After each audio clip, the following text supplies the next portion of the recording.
ഈ ഗോൾഡിൽ ഇൻവെസ്റ്റ് ചെയ്യുന്ന പൈസയൊക്കെ പോകുന്നത് ഇന്ത്യയുടെ വെളിയിലാണ്. ഗോൾഡാണ് നമ്മുടെ simple of prestige, pride, richness. ദൈവത്തിൻ്റെ ഫ്ലഷാണ് സ്വർണം, അത് ധരിച്ച് നടന്നാൽ ദൈവം കൂടെ ഉണ്ടാകും എന്നൊക്കെ ഒരു അല്ല, ഈ നമ്മൾ സാധാരണ കുട്ടികൾക്ക് കൊടുക്കുന്ന തേനും വയമ്പിൻ്റെ കൂടെ ഗോൾഡ് തയ്ച്ചിട്ട് ഞാനൊക്കെ കഴിച്ചിട്ടുണ്ട് ചെറുപ്പം.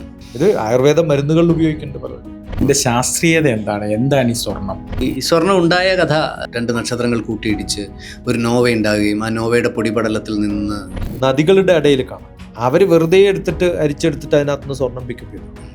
പല സ്ഥലങ്ങളിലും ബിൽഡിങ്ങുകളിലോ സ്വത്തുകളിലോ റിയൽ എസ്റ്റേറ്റിലോ മുടക്കുന്നതൊക്കെ നഷ്ടമാണ്. ഒന്നും തിരിച്ച് കാശ് കിട്ടാൻ വേണ്ടിയിട്ടുള്ള ഇൻവെസ്റ്റ്മെന്റ് അല്ല. അപ്പം ഞാൻ എന്ത് ചെയ്യണം?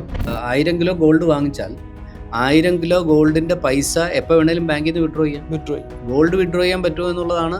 ഞാനിപ്പോൾ ഒരു 1,00,000 രൂപയുടെ ഡിജിറ്റൽ ഗോൾഡ് വാങ്ങുകയാണെങ്കിൽ ബാങ്ക് എനിക്ക് വേണ്ടി ആ ഗോൾഡ് വാങ്ങി സൂക്ഷിക്കുന്നത് പോലെ സൂക്ഷിക്കുമോ? ഏറ്റവും അധികം ആൾക്കാർക്ക് ദുഃഖം വിതച്ചതുമായ ഒരു ലോഹം കൂടിയാണ് സ്വർണത്തിന്റെ പേരിൽ കൊല ചെയ്യപ്പെട്ടിട്ടുള്ള, അല്ലേ? ഗോൾഡ് ഉപയോഗിക്കാത്ത പല രാജ്യങ്ങളിലുമാണ് ഗോൾഡ് ഉള്ളത്. ബോധവും ബുദ്ധിയുള്ള ആരും അതിട്ട് ധരിച്ചിട്ട് നടക്കാറില്ല. ഇതിന്റെ ഒരു ഫ്യൂച്ചർ എന്തായിരിക്കും? ഇനിയും വില ഇങ്ങനെ കൂടിക്കൊണ്ടേയിരിക്കും. രാത്രി വില കൂടും. ഒരു ആകെ വില കുറയുന്നത് മനുഷ്യന്മാരുടെ. സ്വർണത്തിന്റെ കഥയൊക്കെ പറയുന്ന സമയത്ത് എല്ലാ കള്ളന്മാരും പോയി സെറ്റിൽ ചെയ്യുന്ന സ്ഥലം ഏതാ? ദുബായാണ്. അല്ലല്ല, ഏത് കേസിൽ പെട്ടാലും പോയിട്ട് താമസിക്കാൻ പറ്റുന്ന ഏറ്റവും സേഫസ്റ്റ് ആയിട്ടുള്ള സ്ഥലം എന്ന് പറയും. ഡോക്ടർ TPS ABC ടോക്കിലേക്ക് വീണ്ടും സ്വാഗതം.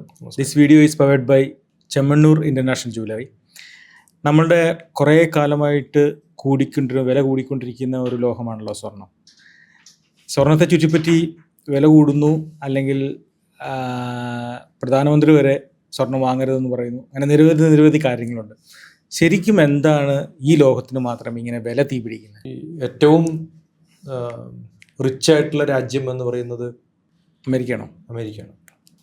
അമേരിക്കയുടെ ഗോൾഡ് റിസർവ് എന്ന് പറയുന്നത് ഇന്ത്യയുടെ ഗോൾഡ് റിസർവിനെക്കാളും ഒരു 10 ഇരട്ടി ഉണ്ടാവും.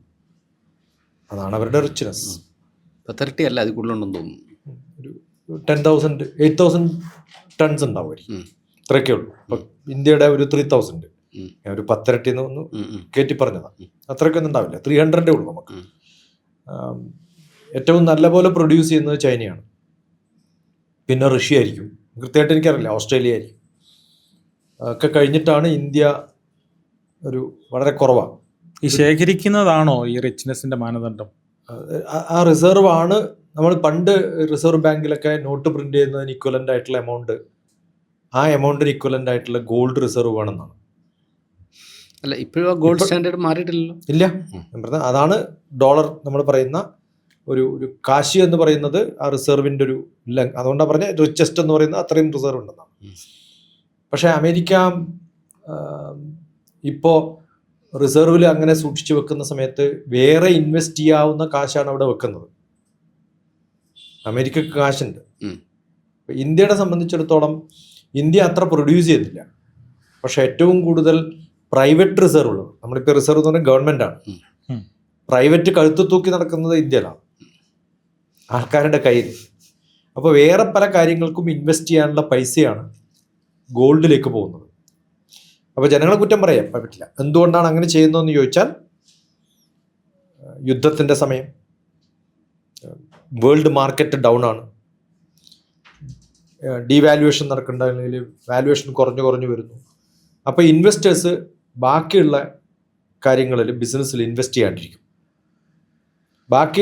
ചെയ്യാണ്ടിരിക്കുമ്പോൾ ആ കാശ് ഗോൾഡിന് ഇൻവെസ്റ്റ് ചെയ്യും. ഈ ഗോൾഡിന് ഇൻവെസ്റ്റ് ചെയ്യുന്ന പൈസയൊക്കെ പോകുന്നത് ഇന്ത്യയുടെ വെളിയിലാണ്. ഇപ്പം UAE ആണ് ഏറ്റവും കൂടുതൽ ഇന്ത്യക്ക് ഗോൾഡ് വെക്കുന്നത്. പക്ഷെ UAE പ്രൊഡ്യൂസ് ചെയ്യുന്നില്ല. അവർ ഈ സോഴ്സ് ചെയ്തിട്ടുള്ള രാജ്യങ്ങളിൽ നിന്നും വ്യാപാരം നടത്തിയിട്ടാണ് അവർ ഉണ്ടാക്കുന്നത്. അപ്പോൾ ഇന്ത്യ ഗോൾഡ് മേടിക്കുമ്പോൾ കാശ് പോകുന്നത് ആരാണോ വിൽക്കുന്നത് അവരിലേക്ക് പോവും. ഈ ഏജൻസ് ആയിട്ടുള്ള UAE-യിലേക്കും പോകും. അപ്പോൾ ഇന്ത്യയുടെ റവന്യൂ എവിടത്തേക്ക് പോകും? അത് ഇപ്പം മോദി പറഞ്ഞതിനെ കുറ്റം പറയണ്ട. ഇപ്പം 2026, 60 വർഷം മുമ്പ് 2065-66 കാലഘട്ടത്തിൽ അന്ന് ഇന്ദിരാഗാന്ധിയാണ്, അല്ലേ? 64-ലും നെഹ്റു മരിച്ചതിന് ശേഷം ഇന്ദിരാഗാന്ധിയാണല്ലോ. വാർ നടക്കുന്ന സമയമാണ്. 65-ലൊക്കെ വാറിന്റെ ഒരു വാറിന്റെ ഒരു ഭീഷണി 60 മുതൽ 70 വരെയുള്ള കാലത്ത്. അപ്പോൾ ഇന്ത്യക്ക് അന്ന് ദാരിദ്ര്യമാണ്. നമ്മളൊക്കെ ഗോതമ്പ് കഴിച്ച കാലമാണ്. റേഷൻ മാത്രമേ കിട്ടുള്ളൂ. ആ കാലത്ത് ഇന്ദിരാഗാന്ധി സ്ട്രിക്റ്റ് ആയിട്ട് പറഞ്ഞിട്ടുണ്ട് ഗോൾഡ് മേടിക്കരുത്. ഇത് ആദ്യമായിട്ടല്ല പ്രൈം മിനിസ്റ്റർ പറയുന്നത്. ആ വാർത്ത AI ക്രിയേറ്റഡ് ആണെന്നും പറഞ്ഞ് കഴിഞ്ഞ ദിവസം അല്ല, ഇതൊക്കെ ഉണ്ടാവാം. ഞാൻ പറയുന്നത് അങ്ങനെ ഒരു തോട്ട് പ്രോസസ് എങ്കിലും ദാരിദ്ര്യമുള്ള കാലത്ത് അന്ന് ഒരു വാർത്ത വന്നോ ഇല്ലയോ എന്നുള്ളതല്ല. പക്ഷെ ദാരിദ്ര്യം വരുമ്പോൾ ഏത് രാജ്യവും ചെയ്യുന്ന ഒരു കാര്യം എന്നുള്ള അർത്ഥത്തിലാണ് ഞാൻ പറഞ്ഞത്. ഞാനങ്ങനെ വാർത്ത കണ്ടതൊന്നുമില്ല. പക്ഷെ ഞാൻ പറയുന്നത് ഏത് കാലത്താണോ ഒരു യുദ്ധസമാനമായ ഒരു സമയം കിട്ടുന്നത്. ഇപ്പൊ UAE യുദ്ധമാണ്, അമേരിക്കയിൽ ഇപ്പൊ എന്തുകൊണ്ടാണ് ഗോൾഡ് വന്നിട്ട് അമേരിക്കയിൽ നിന്ന് UAE വന്നിട്ട് വിൽപ്പന നടക്കില്ല? അമേരിക്കയുടെ എംബസി അടക്കം ഗൾഫിൽ അടച്ചുപൂട്ടി. ഗൾഫും US തമ്മിലുള്ള എല്ലാ ബന്ധങ്ങളും വിച്ഛേദിക്കുകയാണ്. അതാണ് നടക്കാൻ പോകുന്നത്. അത്തരം റിലേഷൻഷിപ്പ് മാറുമ്പോൾ, ബിസിനസ് ഗ്രോ ചെയ്യില്ല എന്ന് ഉറപ്പ് വരുമ്പോൾ, ഇൻവെസ്റ്റ്മെന്റ് നടക്കില്ല എന്ന് ഉറപ്പ് വരുമ്പോൾ, ഇപ്പം കൺസ്ട്രക്ഷനിൽ ഏറ്റവും കൂടുതൽ UAE നടക്കുന്ന ഒരു സമയമാണ്. ഇപ്പോൾ ദുബായ് അതുകൊണ്ടാണ് ഫേമസ്. കുറേ ബിൽഡിംഗ് വരുന്നുണ്ട്, എല്ലാവർക്കും ഗോൾഡൻ വിസയും അതും ഇതൊക്കെ കൊടുത്ത ആൾക്കാരെ കൊണ്ടുവരുന്നു. ആ റിലേഷൻഷിപ്പ് പോയിട്ട് US-ൻ്റെ റിലേഷൻഷിപ്പ് പോയി എന്നറിയുമ്പോൾ തന്നെ കുറേ പേര് നിർത്തും. എണ്ണ വിലയുടെ വ്യത്യാസം വരുന്ന സമയത്ത്, എണ്ണക്ക് ഡിമാൻഡ് കൂടുന്ന സമയത്ത് ഇൻവെസ്റ്റേഴ്സ് പലരും അതിൽ നിന്ന് കാശ് ഡ്രോ ചെയ്യുക. എപ്പോഴാണ് ഫ്ലക്ച്വേഷൻസ് വളരെ കൂടുതലാണ്. ഒരു മാർക്കറ്റ് ഗ്രോത്ത് ഒരു ലീനിയർ ആയിട്ട് പോകുന്ന സമയത്തേ ഇൻവെസ്റ്റേഴ്സ് കൊടുക്കുള്ളൂ. അല്ലാണ്ട് ഹൈ റിസ്ക് എടുക്കാൻ തയ്യാറായിട്ടുള്ളവർ ചിലപ്പോൾ ചെയ്തു എന്ന് വരും. അപ്പോൾ ലംസം എമൗണ്ട് പോകുന്നില്ല. അപ്പോൾ ആ എമൗണ്ട് എവിടത്തേക്ക് ഇൻവെസ്റ്റ് ചെയ്യണം? ഗോൾഡാണ് എപ്പോഴും ഖനി എന്ന് പറയുന്നത്. സേഫ് ആയിട്ടുള്ള സാധനം. ഗോൾഡ് മേടിച്ചു വെച്ചാൽ ചിലപ്പം സ്ഥലത്തിൻ്റെ വിലയൊക്കെ മാർക്കറ്റ് റേറ്റ് കൂടുമായിരിക്കും. പക്ഷെ എപ്പോഴാണ് വിൽക്കാൻ പറ്റുക എന്ന് പറയാൻ പറ്റില്ലല്ലോ. നമ്മളിത് കൊണ്ട് നടക്കണ്ടേ. ഗോൾഡ് എപ്പോഴും എവിടെ വേണമെങ്കിലും, ഇന്ന് വിചാരിച്ചാൽ എൻ്റെ അടുത്ത് ഗോൾഡ് ഉണ്ടെങ്കിൽ കടയിൽ കൊണ്ടുകൊടുത്താൽ എനിക്ക് കാശ് കിട്ടും. ഏത് രാജ്യത്താണെങ്കിലും പെട്ടെന്ന് വിനിമയം നടത്താൻ പറ്റുന്ന ഒരു കറൻസി കഴിഞ്ഞാൽ വിനിമയം നടത്താൻ പറ്റുന്ന ഏറ്റവും നല്ല സാധനം എന്ന് പറയുന്നത്, ഏറ്റവും എളുപ്പം സാധിക്കുന്നത് ഗോൾഡാണ്. ഇതിൻ്റെ ഈ ലോജിസ്റ്റിക് അല്ലെങ്കിൽ ഈ വിനിമയ കാര്യങ്ങളൊക്കെ നമ്മൾ സംസാരിക്കുമ്പോൾ ഈ ഗോൾഡിന് മനുഷ്യനുമായിട്ടുള്ള ഒരു ബന്ധത്തിൻ്റെ തലം എനിക്ക് തോന്നുന്നു നമ്മളൊന്ന് ചർച്ച ചെയ്യേണ്ടിയിരിക്കുന്നു. അതായത് ഈ സ്വർണം മനുഷ്യന് ഇഷ്ടമാണ്. ഒരുപക്ഷെ സൈക്കോളജിക്കലി തന്നെ ഈ സ്വർണത്തിൻ്റെ നിറമാണ് കുബേരൻ്റെ നിറം. സമ്പന്നത മനസ്സിലേക്ക് വരാൻ വേണ്ടി ഈ മഞ്ഞലോഹത്തിൻ്റെ നിറമുള്ള പൂജാമുറി നിർമ്മിക്കണം എന്ന് പറയാറുണ്ട്. ഇത് ഏകദേശം അഗ്നിയുടെ നിറമാണ്, നിലവിളക്കിൻ്റെ നിറമാണ്. എനിക്ക് തോന്നുന്നു ഇപ്പോൾ ഫാഷനബിളായി ചെറിയ ചെറിയ സ്വർണ്ണങ്ങളാണ് ഇടുന്നതെങ്കിലും സ്വർണം എപ്പോഴും എന്നും അതിൻ്റെ ഒരു വാല്യൂ ഭയങ്കരമാണ്. ഇതിനങ്ങനെ ചരിത്രപരമായ എന്തെങ്കിലും, മാനസികപരമായ അല്ലെങ്കിൽ സൈക്കോളജിക്കലായ എന്തെങ്കിലും കാര്യം നിലവിലുള്ളതായിട്ട് അറിയാം? ഏറ്റവും നന്നായിട്ട് എനർജി റിസർവ് ചെയ്യാൻ പറ്റുന്ന, അത് ടെമ്പറേച്ചർ ആയാലും ഇലക്ട്രോ മാഗ്നറ്റിക് എനർജി ആയാലും കണ്ടക്ടിങ് മെറ്റീരിയൽ ആയിട്ട്, ഇപ്പം നമ്മൾ കോപ്പറൊക്കെ ആണല്ലോ സാധാരണ ഇലക്ട്രിസിറ്റിക്ക് ഉപയോഗിക്കുക, അല്ലെങ്കിൽ അലുമിനിയം ആയിരിക്കും. അല്ല, സ്വർണ്ണത്തിന് വില കൂടുതലായതുകൊണ്ടാണല്ലോ കോപ്പർ വില. അപ്പൊ ഏറ്റവും നല്ല ഫലം, നമുക്ക് സ്വർണത്തിന്റെ വയർ ഉപയോഗിക്കാൻ പറ്റിയാൽ റെസിസ്റ്റൻസ് ഇല്ലാതെ ഇലക്ട്രിസിറ്റി പാസ് ചെയ്യാം. അതാണ് ഏറ്റവും നല്ലത് ഗോൾഡാണ്. കാരണം ഗോൾഡാണ് ഏറ്റവും കൂടുതൽ നമുക്ക് ബലമായിട്ട്, അതിനകത്ത് കുറച്ച് കോപ്പർ മിക്സ് ഇടും. അങ്ങനെയുള്ള എന്തെങ്കിലും വയറുകൾ എവിടെയെങ്കിലും ഉപയോഗിക്കുന്നുണ്ടോ? ഇല്ലല്ല, അയ്യോ, ആർക്കും അല്ലല്ല, ചിപ്പുകൾ, മൈക്രോ ചിപ്പുകൾ, ഗോൾഡ് ഉപയോഗിക്കുന്ന പല മദർ ബോർഡുകൾ, അതിന്റെയൊക്കെ ചില സ്ഥലത്ത് ഗോൾഡിന്റെ മിക്സുകൾ ഉണ്ട്. കാരണം അത്ര ഫാസ്റ്റ് ആയിട്ട് കമ്മ്യൂണിക്കേറ്റ് ചെയ്യാനും. ഗോൾഡ് എന്ന് പറഞ്ഞാൽ ലിക്വിഡിഫൈ ചെയ്ത പോലെയാണ്. നല്ല pure gold you cannot make any ornaments. അത് നമ്മളൊരു 32 ഒക്കെ ക്യാരറ്റ് ആണെങ്കിലും ബുദ്ധിമുട്ടായിരിക്കും. അപ്പം കോപ്പർ മിക്സ് ചെയ്യാണ്. നമ്മുടെ മലബാറിലാണെങ്കിൽ കോപ്പർ മിക്സ് ചെയ്യും, അപ്പോൾ റെഡ് കളർ ഗോൾഡ് ആയിരിക്കും. അത് വൈറ്റ് ആവുന്നത് ഇപ്പം സൗത്ത് ഭാഗത്ത് വരുമ്പോൾ അത് സിൽവറാണ് മിക്സ് ചെയ്യാം. ഇപ്പൊ രണ്ടിലേതെങ്കിലും ഒന്ന് മിക്സ് ചെയ്തിട്ടാണ്. രണ്ടും മിക്സ് ചെയ്യാം. ഇത് രണ്ടും മിക്സ് ചെയ്തിട്ട് നമുക്ക് ഉണ്ടാക്കാം. ഇപ്പം ഇന്ത്യയിലെ ഏറ്റവും നല്ല ക്ഷേത്രം ഏതാന്ന് ചോദിച്ചാൽ ഗോൾഡൻ ടെമ്പിൾ ആണ്. അതെ, നമ്മൾ ഇത് പറയും ഗോൾഡൻ ആണ്. നിങ്ങളിപ്പോ കോയമ്പത്തൂരിൽ നിന്ന് തിരുവണ്ണാമലയ്ക്ക് പോകുന്ന വഴിയിൽ പോയി കഴിഞ്ഞാൽ VIT ഒക്കെ കഴിഞ്ഞ് കഴിഞ്ഞാൽ, ഇൻസ്റ്റിറ്റ്യൂട്ട് കഴിഞ്ഞ് കഴിഞ്ഞാൽ ലെഫ്റ്റ് സൈഡിൽ ഒരു ടെമ്പിൾ ഉണ്ട്. അതാണ് ശരിക്കും ഗോൾഡ് ടെമ്പിൾ. അതിന്റെ റൂഫും ഉള്ളിലും ഒക്കെ അല്ല, ഈ ഫുൾ ഗോൾഡാണ്. അല്ല, നമ്മൾ ഈ ഇപ്പോൾ അതായത് ബൈലക്കൂപ്പെ ചെന്നാലും ഹിമാലയത്തില് ടിബറ്റൻ സെറ്റിൽമെന്റ് ഉള്ള സ്ഥലത്ത് ചെന്നാലും എല്ലാം നമുക്ക് കാണാൻ പറ്റുന്ന ഗോൾഡൻ ടെമ്പിൾ ആണ്. ഗോൾഡൻ കളേഴ്സ് ആണ്. അത് ശരി, സ്വർണം പൂശിയതാണെന്നാണ്. മികവുടയ കുബേര പത്തനത്തിൽ സുകനകമാകിയ താഴികക്കുടങ്ങൾ, സുകനകം. ഗോൾഡിന്റെ റൂഫ് എന്ന് പറയുന്നത് നമ്മുടെ ഒരു തോന്നലാണ്. അങ്ങനെ കുബേരൻ പണ്ട് എല്ലാ റൂഫും ഗോൾഡൻ ആക്കിയിട്ടൊന്നുമില്ല. നമ്മുടെ ഒരു കവിഭാവനയാണ്. അപ്പോൾ ഗോൾഡാണ് ഏറ്റവും നല്ല. ഇപ്പം കേരളത്തിലെ ഏറ്റവും കാശുള്ള ആളുടെ ഏറ്റവും പ്രസിദ്ധമായ വണ്ടി ഗോൾഡൻ കളറല്ല അല്ലേ? അതെ അതെ അത് ഗോൾഡൻ കളറിൽ വണ്ടി ഓടിക്കുക എന്ന് പറഞ്ഞ വലിയ സംഭവമല്ലേ? അതെ അതെ അതെ. അങ്ങനെ പൂനെയിൽ ഒരാൾ കംപ്ലീറ്റ് ഗോൾഡ് ഡ്രസ്സ് ഉണ്ടാക്കിയിട്ടുണ്ട്. ഷർട്ടും പാൻസും ഒക്കെ ഗോൾഡാണ്. അപ്പം നമ്മൾ സൂക്ക് ഗോൾഡ് സൂക്ക് ഉണ്ട്. ഗോൾഡ് സൂക്കിലൊക്കെ നമ്മൾ നടന്നു കഴിഞ്ഞാൽ നിറയെ രണ്ട് ഭാഗത്തും ഈ വെജിറ്റബിൾ വിൽക്കാൻ വെക്കുന്ന പോലെ ഗോൾഡ് വിൽക്കാൻ വെക്കുന്ന സ്ഥലമാണ് ദുബായിൽ അല്ലേ? ദുബായിൽ. അവിടെയൊക്കെ നമ്മൾ കറങ്ങിയിട്ടുള്ളതാണ്, കാണാനുള്ള സുഖമാണ്. അതെ, അതെ. അപ്പൊ ആ ഗോൾഡ് കാണാൻ സാധിക്കും. പൊന്നിൽ കുളിച്ചവൾ നിൽക്കയാണിന്നൊരു മഞ്ഞക്കണിക്കൊന്ന പൂത്ത പോലെ എന്നാണ്. കണിക്കൊന്ന കാണുമ്പോൾ നമുക്ക്, അതുകൊണ്ടാണല്ലോ മേടം 1-ാം തീയതി കണിക്കൊന്ന കാണുന്നത്. ഏറ്റവും സുഖകരമായ സന്തോഷം തരുന്ന മഞ്ഞ കളർ കാണുമ്പോഴാണ് ഇത് കാണുന്നത്. നമ്മുടെ എല്ലാ ദേവീദേവന്മാരും ഗോൾഡിലാണ് നിറഞ്ഞിരിക്കുന്നത്. അതെ, സ്വർണമാണ്. ഇപ്പം ഭാഗവതം പറയുന്ന സമയത്ത് കൃഷ്ണന്റെ രൂപം വർണ്ണിക്കുമ്പോൾ കാല് മുതൽ തല വരെ കിരീടം സ്വർണമാണല്ലോ, ചെരുപ്പ് പോലും സ്വർണമാണ്. അങ്ങനെയാണ് ഭഗവാന്റെ വർണ്ണന. അപ്പൊ ഗോൾഡ് ആണ് നമ്മുടെ simple of prestige, pride, richness. അത് വളരെ സ്വാഭാവികമായിട്ടുള്ളതാണ്. നമ്മൾ ഗോൾഡ് പെയിന്റിങ്ങിൽ അടിക്കും ഗേറ്റിന്. അപ്പോൾ അത് ഒരു ബേസിക് സിമ്പിളായിട്ട് കരുതുന്നുണ്ട് ധനം എന്ന് പറയുന്നത്. നമ്മൾ പലപ്പോഴും പറയാറുണ്ട് ഈ കിരീടത്തിന് സ്വർണം വെക്കുന്നത് വലിയ ബുദ്ധിമുട്ടുള്ള സംഭവമാണ്, ഇത് എടുത്ത് നടക്കാന്നൊക്കെ പറയും അല്ലേ? എത്രത്തോളം വലിയ കിരീടമാണോ അതിൽ ഡയമണ്ട്സും ഒക്കെ വെച്ചിട്ട് മോടി പിടിപ്പിക്കുമ്പോൾ കിട്ടുന്നൊരു സുഖം അതാരും വേറെ ഒരു മെറ്റലിലും ചെയ്യാൻ പറ്റില്ല നമുക്ക്. ഇത് വളരെ സ്വാഭാവികമായിട്ട് ഭാരതത്തിന്റെ പാരമ്പര്യം, ഇതിഹാസ പുരാണങ്ങൾ, ഭഗവാന്മാർ അങ്ങനെ ഇട്ടിട്ടുണ്ടോ എന്ന് വെച്ചാൽ നമുക്കറിയില്ല.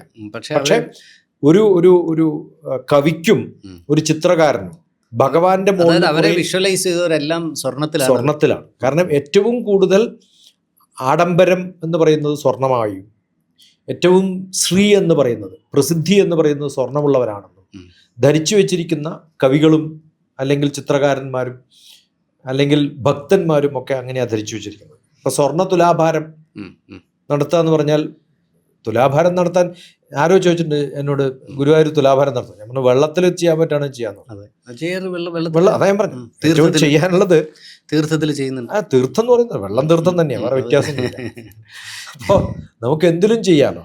എന്നാലും ഗോൾഡിൽ ചെയ്യുമ്പോഴാണ് അതിൻ്റെ ഒരു പ്രസ്റ്റേജ്, അതല്ലേ ന്യൂസ് ആയിട്ട് വരും. അതെ അതെ. പക്ഷേ ഈ ഗ്രീക്ക് മിത്തോളജിയിലാണെന്ന് തോന്നുന്നു, ഇത് ദൈവത്തിൻ്റെ ഫ്ലഷാണ് സ്വർണം, അത് ധരിച്ച് നടന്നാൽ ദൈവം കൂടെ ഉണ്ടാകും എന്നൊക്കെ ഒരു അല്ല, ഈ അട്രാക്ഷൻ എല്ലാം ഏത് വിഗ്രഹങ്ങൾക്കും ആവാഹിച്ച് ശക്തിയെ സൂക്ഷിച്ചു വെക്കാനും അത് ഡിസ്ട്രിബ്യൂട്ട് ചെയ്യാനുള്ള കഴിവുള്ള ആണ് നമ്മൾ ഉപയോഗിക്കുന്ന ലോഹങ്ങളൊക്കെ. അതിലേറ്റവും പവർഫുൾ ആയിട്ടുള്ളത് ഗോൾഡാണ്. അതുകൊണ്ടാണ് വിഗ്രഹങ്ങൾ പലതും ഗോൾഡാണ്. എനിക്ക് തോന്നുന്നു നമ്മുടെ ബ്രെയിനിൽ തന്നെ ഹാപ്പിനെസ് തരുന്നതും പ്രോഗ്രസീവായി ചിന്തിപ്പിക്കുന്നതും ഒക്കെ ഈ നിറമും ഇതിൻ്റെ ഒരു നമ്മൾ സാധാരണ കുട്ടികൾക്ക് കൊടുക്കുന്ന തേനും വയമ്പിൻ്റെ കൂടെ ഗോൾഡ് തയ്ച്ചിട്ട് ഞാനൊക്കെ കഴിച്ചിട്ടുണ്ട് ചെറുപ്പത്തിൽ. നിർബന്ധമായിട്ടും കുട്ടികൾക്ക് നാവിൽ ഗോൾഡ് കൊടുക്കാറുണ്ട്. ഇത് ആയുർവേദ മരുന്നുകളിൽ ഉപയോഗിക്കുന്നുണ്ട് പലരും. അല്ല, ഇപ്പം ഞാൻ ഇങ്ങനെ കഴിഞ്ഞ ദിവസം ഞങ്ങളിങ്ങനെ ഗോൾഡിൻ്റെ വില കൂടിയപ്പോൾ നമ്മളിങ്ങനെ ഗൂഗിളിലൊക്കെ സെർച്ച് ചെയ്ത് വരുമ്പം, അതായത് യൂറോപ്പിലുള്ള പല കമ്പനികളും ഇപ്പോൾ അവരുടെ വലിയ അസൈൻമെൻറ്റ് എന്താണെന്ന് വെച്ചാൽ, കഴിഞ്ഞ 1000 വർഷത്തിനിടയിൽ കടലിൽ മുങ്ങിപ്പോയ കപ്പലുകളിൽ നിന്ന് സ്വർണം വീണ്ടെടുക്കുക എന്നുള്ള വലിയ വലിയ പ്രോജക്റ്റുകളാണ്. അപ്പം ഞാനതിൻ്റെ ഡീറ്റെയിൽസ് ഇങ്ങനെ നോക്കിയപ്പോൾ കാണാൻ കഴിഞ്ഞൊരു കാര്യം എന്ന് പറഞ്ഞാൽ, പണ്ട് മുതലേ ഈ റെയ്ഡിനും ഒക്കെ പോകുന്ന, അതായത് റെയ്ഡിന് പോകുകയെന്ന് പറഞ്ഞാൽ മോഷ്ടിക്കാൻ പോകുമായിരുന്നു ഇവർ. പണ്ട് മുതലേ മോഷ്ടിക്കാൻ ഇറങ്ങി പുറപ്പെടുക, ആ മോഷണത്തിൻ്റെ വിവിധ ഭാഗങ്ങളാകുക, ചിലയിടത്ത് സ്പിരിച്വൽ സ്മഗ്ലിംഗ്. ഗോൾഡ് സ്മഗ്ലിംഗ് എന്ന് പറയുമ്പോൾ നമ്മുടെ മുന്നിൽ കുറെ കേരളത്തിലെ ആൾക്കാരുടെ പടക്കം വരും. അതല്ല ഇത്. അപ്പൊ ഇത്തരത്തിൽ യാത്ര ചെയ്തിരുന്ന ഷിപ്പുകൾ ഉണ്ടായിരുന്നു. ആ ഷിപ്പുകളൊക്കെ മുങ്ങിപ്പോയിട്ടുണ്ട്. ചിലത് ശത്രുക്കൾ മുക്കിയിട്ടുണ്ട്, ചിലത് ശത്രുക്കൾ കൊണ്ടുപോകാതിരിക്കാൻ ഇവർ തന്നെ മുക്കിയിട്ടുണ്ട്. അത്തരം ഷിപ്പുകളിൽ നിന്ന് സ്വർണം വീണ്ടെടുക്കുക എന്നുള്ളതാണ് യൂറോപ്യൻ ബേസ്ഡ് ആയിട്ടുള്ള വലിയ വലിയ കമ്പനികളുടെ വലിയ വലിയ പ്രോജക്റ്റുകൾ. കാരണം ഇത് ടൺ കണക്കിന് ഭൂമിക്കടിയിൽ ഇത് സെർച്ച് ചെയ്ത് കണ്ടെത്തിക്കൊണ്ടേ ഇരിക്കുന്നുണ്ട്. അപ്പം എനിക്ക് തോന്നിയൊരു കാര്യം എന്ന് പറഞ്ഞാൽ, ഇപ്പം അടിസ്ഥാനമായി ഒരു മനുഷ്യൻ ആദ്യം സ്വർണം കണ്ടപ്പം ഇതൊരു പണത്തിന് തുല്യമായ ഒരു കാര്യമായിട്ടായിരിക്കണം എന്നില്ലല്ലോ കണ്ടത്. ഇതിനോടൊരു ഇഷ്ടം തോന്നുക, മൂല്യം തോന്നുക, പിന്നെ ഇതിന് അടുത്ത സ്റ്റേജിലാണ് ഇതിനൊരു പ്രൈസ് വാല്യൂ ഉണ്ടാകുക എന്ന് പറയുന്നത്. ഇത് ഒരു പക്ഷേ ഏറ്റവും അധികം തിളങ്ങുന്ന ഒരു ലോഹം എന്ന് പറയുന്നത് ഒരു പക്ഷേ സ്വർണ്ണമായിരിക്കണം എന്നില്ല. സ്വർണ്ണത്തേക്കാൾ തിളങ്ങുന്ന മറ്റ് ലോഹങ്ങളും ഉണ്ടായിരിക്കാം. ഇപ്പൊ പ്ലാറ്റിനം ഇഷ്ടപ്പെടുന്ന കുറെ ജനങ്ങൾ, കുറെ പേരുണ്ട്. സ്വർണ്ണത്തെ റോസ് ഗോൾഡ് ഉണ്ട്, റോസ് ഗോൾഡ്, വൈറ്റ് ഗോൾഡ് ഉണ്ട്, വൈറ്റ് ഗോൾഡ്, യെല്ലോ ഗോൾഡ് ഉണ്ട്, റെഡിഷ് യെല്ലോ ഗോൾഡ് ഉണ്ട്. അതൊക്കെ എന്തെങ്കിലും ചേർക്കുമ്പോഴാണോ? ഇതൊക്കെ ചേർക്കുന്ന സമയത്താണ്. അപ്പോൾ എന്തായിരിക്കും മനുഷ്യൻ്റെ ബ്രെയിനിന് ഇതിൻ്റെ ഈ സ്വർണത്തോട് ഇത്രയും ആസക്തിയുടെ ഒരു അടിസ്ഥാനം? ഒരെണ്ണം കൂടി ഞാൻ കൂട്ടിച്ചേർക്കാം. ഇതിന്റെ ശാസ്ത്രീയത എന്താണ് ഈ സ്വർണം? അല്ല, ഞാൻ പറഞ്ഞില്ലേ, നമ്മളിപ്പോൾ ഒരു ഏതാണോ നമ്മൾ ഉപയോഗിക്കുന്ന ലോഹം, അതിന് ഞാൻ ചാൻറ്റ് ചെയ്യുന്ന മന്ത്രങ്ങൾ ആവാഹിച്ചെടുക്കാനും അത് ഡിസ്ട്രിബ്യൂട്ട് ചെയ്യാനും റിട്ടേൺ ചെയ്യാനും ഒക്കെ ഉള്ള കഴിവുണ്ടെന്നുള്ളതാണ് നമ്പർ 1. അത് വേറെ ഒന്നിനും കൃത്യമായിട്ടില്ല. ഈ പറഞ്ഞിട്ടുള്ള ഇലക്ട്രിസിറ്റി പോലെ നമ്മുടെ ഇലക്ട്രോ മാഗ്നറ്റിക് എനർജി, മനുഷ്യന്റെ എനർജിയും അത് പ്രിസർവ് ചെയ്ത് സൂക്ഷിച്ചു വെക്കാനൊക്കെ ഒരു കഴിവുണ്ട്. അതുകൊണ്ടാണ് മെയിൻലി ഉപയോഗിക്കുന്നത്. ഭഗവാന്മാരൊക്കെ ഉപയോഗിക്കുന്നത് അതുകൊണ്ടാണ്. ഇപ്പം സ്വർണം പൂശിയിട്ടുള്ള ക്ഷേത്രങ്ങളിൽ കിട്ടുന്ന ഒരു എനർജി ലെവല് കുറച്ചും കൂടി കൂടുതലാണെന്നുള്ളതാണ്. വിഗ്രഹം, പഞ്ചലോഹ വിഗ്രഹങ്ങളിൽ ഗോൾഡിന്റെ കണ്ടന്റ് കൂടുമ്പോഴാണ് ഗ്ലിറ്ററിങ് ഉണ്ടാവുക, അല്ലെങ്കിൽ ബ്ലാക്കിഷ് ആവും. അപ്പോൾ ബ്ലാക്കിഷ് ആകുമ്പോൾ നമുക്ക് പലപ്പോഴും തോന്നുന്നത് അതിൽ ഒന്ന് ക്ലീൻ ചെയ്യാൻ എളുപ്പമാണ്, ബാക്കി പലതും റെസ്റ്റ് ചെയ്യും ഫാസ്റ്റായിട്ട്. ഇപ്പോൾ അയൺ കണ്ടന്റ് ഉള്ളൊരു സാധനമാണ്, അല്ലെങ്കിൽ കോപ്പർ ആണെന്ന് വിചാരിക്കുക, വേറെ പകരം ഉപയോഗിക്കാൻ പറ്റുന്ന ഗ്രഹം ഉപയോഗിച്ച് നോക്കിയാൽ ക്ലാവ് പിടിക്കും അല്ലേ? ക്ലാവ് പിടിക്കും. എനിക്ക് തോന്നുന്നു സ്വർണ്ണത്തിൽ ക്ലാവ് പിടിക്കും അല്ലേ? Copper complete പച്ചയടിക്കും. സിൽവറിനാണ് ക്ലാവ്, സിൽവറിന് ക്ലാവ് പിടിക്കും അല്ലേ? അലുമിനിയം എന്ന് പറയുന്ന സംഭവം കണ്ടക്റ്റിംഗ് അല്ല, അത് വെയിറ്റ് ഇല്ല. നമുക്ക് വെയിറ്റ് ഇല്ല ഉള്ളപ്പോഴേ അത് ഡ്യൂറബിലിറ്റി ഉണ്ടാവും. സ്വർണത്തിന് ഒന്നും സംഭവിക്കില്ല. ഇല്ല, സ്വർണത്തിനൊന്നും സംഭവിക്കില്ല. നിങ്ങൾ കാലാകാലങ്ങളായിട്ട് പോയി കഴിഞ്ഞാലും അതേപോലെ ഗ്ലിറ്റർ ചെയ്യുന്നൊരു സാധനമാണ്. അതായിരിക്കും സ്വർണത്തിന്റെ. ഞാനിങ്ങനെ നമ്മളിപ്പോൾ മനുഷ്യർ സ്വർണ്ണം ഉപയോഗിക്കുന്നു. പണ്ട് കാലത്ത് പറയാറുണ്ട് കൊലുസ് സ്വർണത്തിന്റെ ഉപയോഗിക്കാൻ പാടില്ല, ഈ അരിഞ്ഞാണം സ്വർണത്തിന്റെ. അപ്പം ഇതൊക്കെ ഉപയോഗിക്കുന്നവരാണ്. നമ്മളെല്ലാ ഭഗവാന്മാരെ നോക്കിയാലും ഭഗവതിമാരെ നോക്കിയാലും എല്ലാം സ്വർണ്ണമാണ്. അവർ വേറെ ഒരു മെറ്റൽ ഉപയോഗിച്ചിട്ടില്ല. അവർ കൊലുസ് ഉപയോഗിച്ചിട്ടുണ്ട്, അരഞ്ഞാണം ഉപയോഗിച്ചിട്ടുണ്ട്, അരപ്പട്ട പുറത്ത് കിട്ടാറുണ്ട്. ഇപ്പോൾ പല മാരേജുകളിലും ഗോൾഡ് അല്ല ഉപയോഗിക്കുന്നത്, ഇമിറ്റേറ്റ് അല്ലെങ്കിൽ 1 ഗ്രാം ഗോൾഡ് എന്നൊക്കെ പറഞ്ഞിട്ട് കൊടുക്കുന്ന സംഭവം ഉണ്ടല്ലോ. കാരണം വില ഇത്ര ആയതുകൊണ്ട് ഒന്ന്, പിന്നെ ആൾക്കാർക്ക് ഭയമാണ് ഇത് ഇട്ട് നടക്കുന്ന സമയത്ത്. നമ്മളിപ്പോൾ ലോക്കർ പറയുന്നില്ലേ, ഇവിടെയൊക്കെ ലോക്കറുകളിൽ പലരും ഗോൾഡ് വെച്ചിട്ടുണ്ടാവും. പക്ഷെ അതേ സമയത്ത് ചില ലോക്കറുകളിലൊക്കെ എനിക്കറിയാവുന്ന ചില ബാങ്ക് എംപ്ലോയീസ് പറഞ്ഞിട്ടുണ്ട്, കിരീടങ്ങളടക്കം ലോക്കറിൽ വെച്ചിട്ടുള്ള ആൾക്കാരുണ്ട്. എന്താണ് വെക്കുന്നതെന്ന് ആർക്കും അറിയാൻ പാടില്ല, അറിയരുത് എന്നാണ്. പക്ഷെ എന്നാലും അവർക്കൊരു ഒരു ഇതുണ്ടാവുമല്ലോ, ലോക്കറിന്റെ വലുപ്പവും അവർ കൊണ്ടുപോകുന്ന സാധനത്തിന്റെ ബാഗിന്റെ വലുപ്പമൊക്കെ നോക്കിയിട്ട് അവർ പറയും. ഇത് വളരെ സർവ്വസാധാരണമാണ്. നമ്പർ 1, ഡൗറി സിസ്റ്റത്തിൽ ഗോൾഡാണ് ഏറ്റവും വലിയ പ്രാധാന്യമുള്ള സാധനം. സ്വർണ്ണമാണ് ഡൗറി തുടങ്ങിയത് തന്നെ. നമ്മളിപ്പം പറഞ്ഞതുപോലെ ഇപ്പം പല സ്ഥലത്തും മോഷ്ടാക്കൾ കടക്കുന്നത് ഗോൾഡ് വെച്ചിട്ടുള്ള ബാങ്കിൽ നിന്ന് മാരേജിന്റെ തലേദിവസം ഗോൾഡ് എടുത്ത് കൊണ്ടുപോയ സ്ഥലത്ത് മാത്രം നടക്കുന്ന മോഷണം നോക്കിയാൽ ബാക്കി മോഷണങ്ങളെക്കാളും നമ്പർ കൂടും. കാരണം അവർക്കറിയാം ഇന്നത് കൊണ്ടുപോകുന്നു. അത് പറയുമ്പോഴാണ് ഞാൻ ഈ കപ്പലിന്റെ കാര്യം പറയുന്നത്. കുറേ ഖനികളിൽ നിന്നും കൊണ്ടുപോകുന്ന ഓർ ലെവലിലായാലും പ്രോസസ്ഡ് ലെവലിലായാലും ഇതൊക്കെ എല്ലാവർക്കും അറിയാം ഇന്ന സംഭവങ്ങളൊക്കെയാണ് പോകുന്നത്. അവിടെയാണ് ഈ കപ്പലിലെ മോഷ്ടാക്കൾ കുറച്ച് മോഷ്ടിച്ചു കൊണ്ടുപോകും, ബാക്കി അങ്ങോട്ട് താത്തിടും. കാരണം മോഷ്ടിച്ചു കൊണ്ടുപോകുന്ന സമയത്ത് ചിലപ്പോൾ എല്ലാം കൊണ്ടുപോകാനുള്ള വകുപ്പില്ലെങ്കിലും അവർ സാധാരണ ചെയ്യുന്നത് ഒക്കെ അങ്ങോട്ട് മുക്കിക്കളയാം. കാരണം അതിൽ ഏതെങ്കിലും ഒരാൾ പോയാൽ ഇവൻ ഐഡന്റിഫൈ ചെയ്യുമോ കേസ് വരുമോ ഒക്കെ ചെയ്യും. അങ്ങനെ തന്നെ മുങ്ങിപ്പോയാൽ പലപ്പോഴും അറിയാറില്ല. ഇത് സർവ്വസാധാരണമായിട്ട് ഈ സ്മഗ്ലേഴ്സിൻ്റെ ഒരു ഭാഗമായിട്ടും പലപ്പോഴും മുക്കിയിട്ടിട്ടുണ്ടാവും. ആരും കാണാതെ കൊണ്ടുപോകാൻ പറ്റും എന്ന് നാളെ ധരിച്ചിട്ട് പോകും. പിന്നെ അങ്ങോട്ട് തിരിച്ചു പോകുമ്പോൾ ചിലപ്പോൾ അവിടെ കണ്ടുവെന്ന് വരില്ല.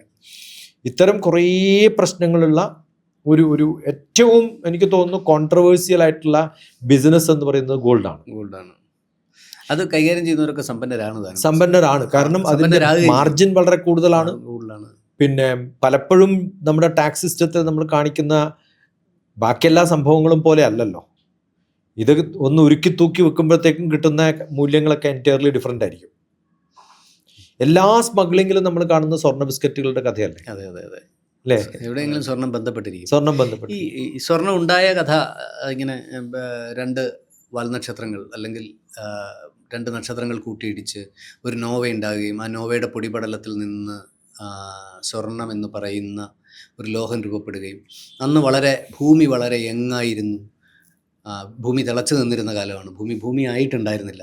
അത് ഭൂമിയിലേക്ക് കറങ്ങിക്കൊണ്ടിരിക്കുന്ന ഭൂമിയിലേക്ക് ചിതറി വീഴുകയും ഭൂമിയുടെ എല്ലാ ഭാഗത്തേക്കും സ്വർണം പതിക്കുകയും 1 ടൺ മണ്ണിൽ 0.0% സ്വർണം ഉണ്ടായിരിക്കും എന്ന നിഗമനത്തിലെത്തുകയും ഇപ്പം തന്നെ ഇവിടുന്ന് ആൾക്കാർ പോകുന്നുണ്ട്. ആഫ്രിക്കയിലൊക്കെ സ്വർണ്ണഖനികളുള്ള ആൾക്കാരുണ്ട്.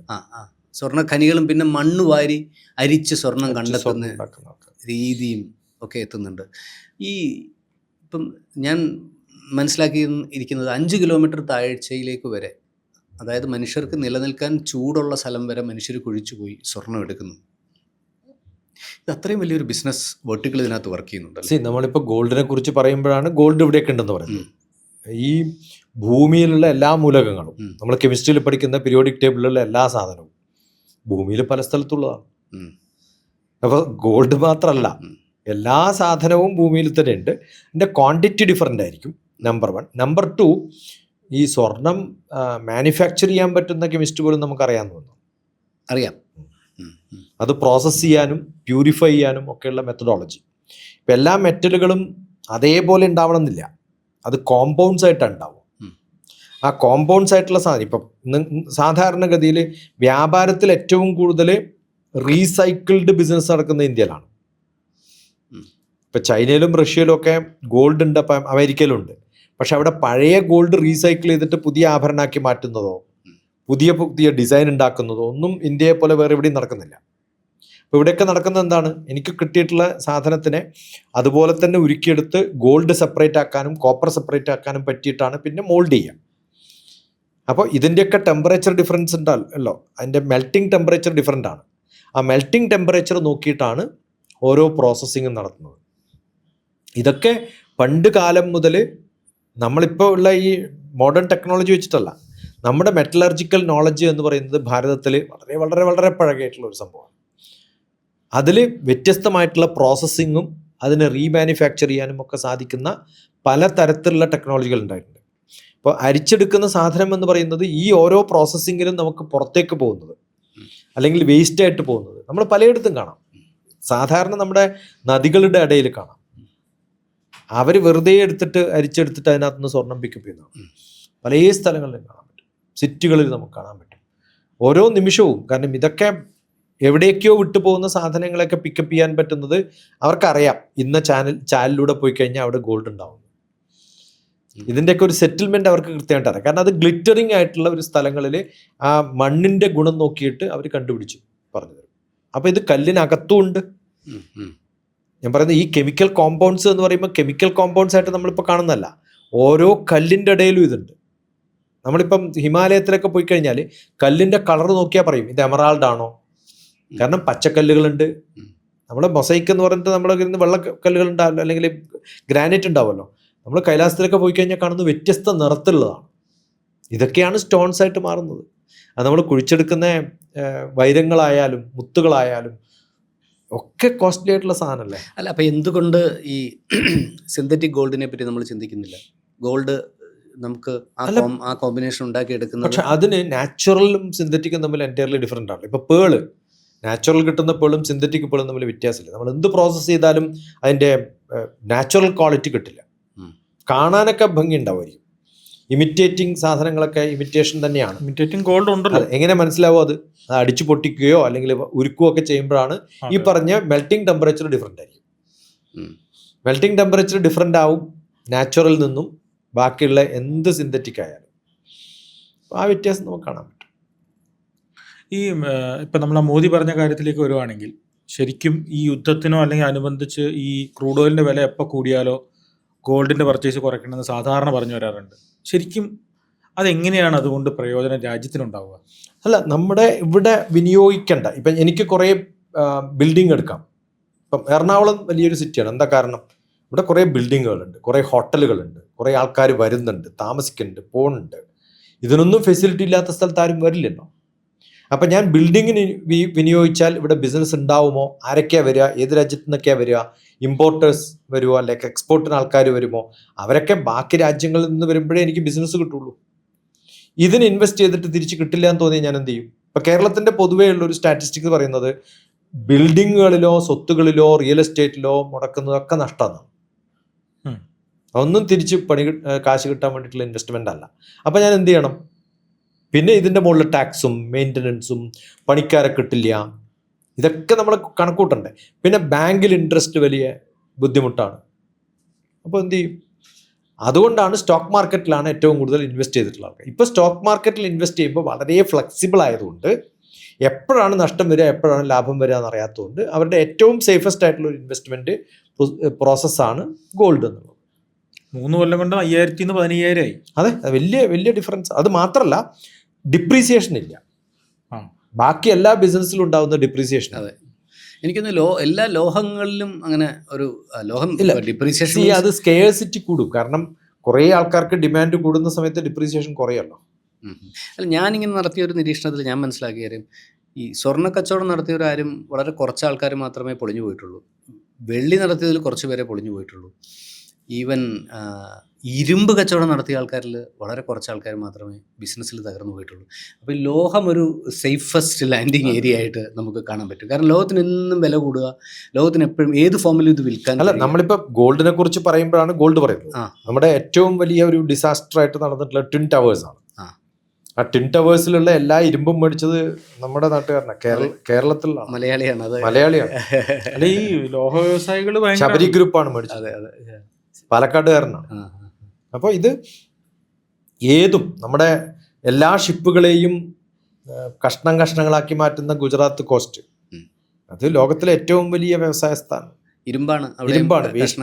നമ്മൾ വേസ്റ്റ് എന്ന് പറയുന്ന സാധനം റീസൈക്കിൾ ചെയ്യാൻ വേണ്ടി ഉപയോഗിക്കാം. അതെ, അതാണ് വെൽത്ത് ഫ്രം വേസ്റ്റ്. അതെ, ഈ ലോകത്തെ ഏറ്റവും വലിയ കച്ചവടങ്ങളിൽ ഒന്ന് സ്ക്രാപ്പ് ബിസിനസ് ആണ്. അത് ഇന്ത്യയിലാണ് ഏറ്റവും കൂടുതൽ. ഈ ലോകത്തിൽ ഇപ്പോൾ കച്ചവടം നടക്കുന്നത് ദുബായിൽ നിന്നാണ് കൂടുതലെന്ന് പറയുന്നു, ഉണ്ടാക്കുന്ന വേറൊരു സ്ഥലത്താണ്. പക്ഷേ ഇതിന്റെ വില നിശ്ചയിക്കുന്നത് UK ആണെന്ന് പറയുന്നത്. ഇപ്പോൾ ബുള്ളിയൻ റേറ്റ് ആണെങ്കിലും ബാങ്ക് ആണെങ്കിലും ഇവര് ഒരു എന്താ പറയുക, അവർ നിശ്ചയിക്കുന്ന വിലയിലേക്ക് ലോകം മാറണ എങ്ങനെയാണ്? ഈ നമ്മൾ പലപ്പോഴും ഏതാണ് ഹെഡ് ക്വാർട്ടേഴ്സ് എന്നാണ്. നമ്മളിപ്പോൾ ഓയിൽ മർച്ചൻറ്റൈൻ ആൾക്കാരുണ്ടല്ലോ, അതല്ലാതെ സ്വയം വിനിമയത്തിന് ഉപയോഗിക്കുന്ന ആൾക്ക് വില കൽപ്പിക്കാൻ പറ്റില്ല. ഇപ്പം ഞാൻ എൻ്റെ വീട്ടിൽ ആവശ്യത്തിനുള്ള കപ്പ ഉണ്ടാക്കിയിട്ട് കഴിക്കണം, അതിന് എത്ര വില എന്ന് ചോദിച്ചാൽ എനിക്കറിയൂ?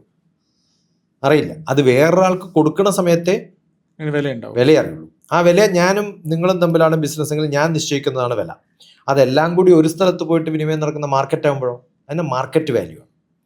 ആ മാർക്കറ്റ് വാല്യൂ നിശ്ചയിക്കുന്നത് ഏറ്റവും കൂടുതൽ വ്യാപാരം നടക്കുന്ന ആൾക്കാർ എവിടെയാണ് താമസിക്കുന്നത്. എല്ലാ കള്ളന്മാരും, ഇപ്പം നമ്മൾ സ്വർണത്തിൻ്റെ കഥയൊക്കെ പറയുന്ന സമയത്ത് എല്ലാ കള്ളന്മാരും പോയി സെറ്റിൽ ചെയ്യുന്ന സ്ഥലം ഏതാ? ദുബായാണ്. അല്ലല്ല, UK ആണ്. ഇവിടുന്നൊക്കെ ഏത് കേസിൽ പെട്ടാലും പോയിട്ട് താമസിക്കാൻ പറ്റുന്ന ഏറ്റവും സേഫസ്റ്റ് ആയിട്ടുള്ള സ്ഥലം എന്ന് പറയുന്നത് UK ആണ്. അപ്പോൾ ഇതിൻ്റെയൊക്കെ റിച്ചസ്റ്റ് ആയിട്ടുള്ള ആൾക്കാർ എവിടെയാണ്? ഈ പറയുന്ന UK എല്ലാ ബെസ്റ്റ് ഹോട്ടലുകളും ബിൽഡിങ്ങുകളും ഗൾഫുകാരുടെയാണ്. ഓൾമോസ്റ്റ് ഇനി അധിക കാലം പോവാതെ തന്നെ നമുക്ക് കാണാൻ പറ്റും UK വിൽ ബിക്കം എ ഒരു ഗൾഫ് അസോസിയേറ്റ് ആയിട്ട് മാറും. അപ്പോൾ അതുകൊണ്ടാണ് ബിസിനസ്സുകളുടെ കാര്യം. അല്ല, ഈ നമ്മളിപ്പോൾ ഇപ്പം ഡിമാൻഡ് ആൻഡ് സപ്ലൈനെ പറ്റി നമ്മൾ പണ്ടാണ് ഡിമാൻഡ് ആൻഡ് സപ്ലൈ എന്ന് പറയുന്നത് ഏറ്റവും അധികം സ്റ്റോക്ക് ഹോൾഡ് ചെയ്യുന്ന ഒരാളെ സംബന്ധിക്കുന്ന അയാൾക്ക് വില നിശ്ചയിക്കാം. പക്ഷേ ഇപ്പം നമ്മൾ ഇതെല്ലാം ട്രേഡ്സിലേക്ക്, തുറന്ന ട്രേഡിലേക്ക്, ഓപ്പൺ ട്രേഡിലേക്ക് കാര്യങ്ങളെത്തി. അതായത് എനിക്ക് ഇന്നിപ്പോൾ രാവിലെ ഗോൾഡ് വാങ്ങാം, സതീഷിന് വാങ്ങാം, ഡോക്ടർ TPSന് വാങ്ങാം, വീണയ്ക്ക് വാങ്ങാം. അപ്പോൾ ഇന്ന് രാവിലെ ഗോൾഡിൻ്റെ ഡിമാൻഡ് കൂടുന്നു എന്ന് പറയുമ്പോൾ സ്വാഭാവികമായും ആരാണോ ഗോൾഡ് ഹോൾഡ് ചെയ്തിരിക്കുന്നത് അല്ലെങ്കിൽ ആരുടെ കയ്യിലാണോ ഗോൾഡ് കൂടുതലുള്ളത് അയാൾ വില കൂട്ടും. മനസ്സിലായി? അപ്പോൾ ഇവിടെ ഒരാൾക്ക് മാർക്കറ്റ് ഫിക്സേഷൻ പഴയതുപോലെ, അല്ലെങ്കിൽ ഇപ്പോൾ ലണ്ടൻ മാർക്കറ്റിൻ്റെ റേറ്റോ അല്ലെങ്കിൽ ദുബായ് മാർക്കറ്റിൻ്റെ റേറ്റോ അല്ലെങ്കിൽ സിംഗപ്പൂർ മാർക്കറ്റിൻ്റെ റേറ്റോ ഫിക്സ് ചെയ്യാൻ പറ്റാത്തൊരു തലത്തിലേക്ക് നമ്മൾ എത്തിയിരിക്കുകയാണ്. പക്ഷെ നമ്മൾ മേടിക്കുന്നവരൊക്കെ ഓൾറെഡി സ്റ്റോക്കിസ്റ്റുകളാണ്. അവിടെ നിന്നാണ് മേടിക്കുന്നത്. നമ്മൾ ഒറിജിനൽ ജനറേഷൻ കൺട്രിയോ പ്രൊഡ്യൂസിങ് കൺട്രിയോ എന്നല്ല മേടിക്കുന്നത്. അപ്പോൾ വില നിശ്ചയിക്കുന്നത് മാർക്കറ്റ് വാല്യൂ ആണ്. അതാണ് ഞാൻ പറഞ്ഞത്. ആരാണോ, ഇപ്പം എനിക്ക് ടൊമാറ്റോ വേണം, ആ ടൊമാറ്റോൻ്റെ വില നിശ്ചയിക്കുന്നത് കൃഷിക്കാരനല്ലല്ലോ, മീഡിയേറ്ററും അല്ല, പ്രൊഡ്യൂസറും അല്ല, മാർക്കറ്റാണ്.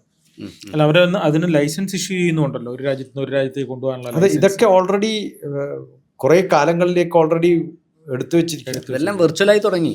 ഗോൾഡ് നമ്മൾ കാണുന്നത്. നമുക്കിനി ഡിജിറ്റൽ ഗോൾഡിന്റെ കാര്യം കൂടി സംസാരിക്കാം. അതെ, എങ്ങനെയാണ് ഇപ്പം ഇൻവെസ്റ്റ്മെന്റ് എന്നുള്ള രീതിയിൽ ഇപ്പം ഡിജിറ്റൽ ഗോൾഡ് വരുന്നുണ്ടല്ലോ.